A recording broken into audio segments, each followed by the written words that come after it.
Ben deyəndə ki, çox işləmək lazımdır. Mən demirəm ged fabrikada, zavodda 12-13 saat daş daşıyın.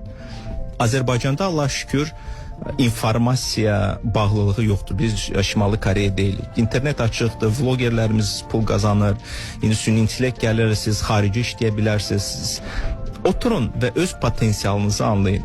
İqtisadçının ən vacib cəmiyyətə verəcək bəhrəsi, töhfəsi ola bilər ki, insanın çata biləcəyini göstərməkdir. Mən bunu çalışıram bütün podkastda. Mən demək istəyirəm ki, sizin potensialınızın bəlkə 10%-ində indi işləyirsiniz.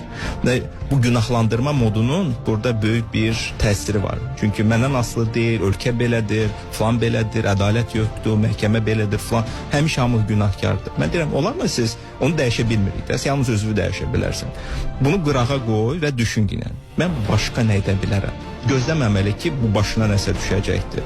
Amma bunu düşünərək və düşünəndən sonra mütləq düşünmək yazdır. Ya, heç bir yaxşı ideya pul gətirmir. İdeyanın icrası pul gətirir. Desə bir ideya gələndən sonra, düşündükdən sonra, fərqində olandan sonra ki, hər şey mənim əlimdədir. Hər şey mənim əlimdə olmasa da, amma bir çox şeyləri mən edə bilərəm. O zaman icraya başlayın. Oturun və edin. Uğursuz olun, növbəti ideyanı dəyin. Uğursuz olun, növbəti ideyanı dəyin. Allah həmişə səbirli və risk götürməyi insanlara ruzusunu bol edir. Ona görə risk götürün və səbirli olun və inanın etdiyinizə.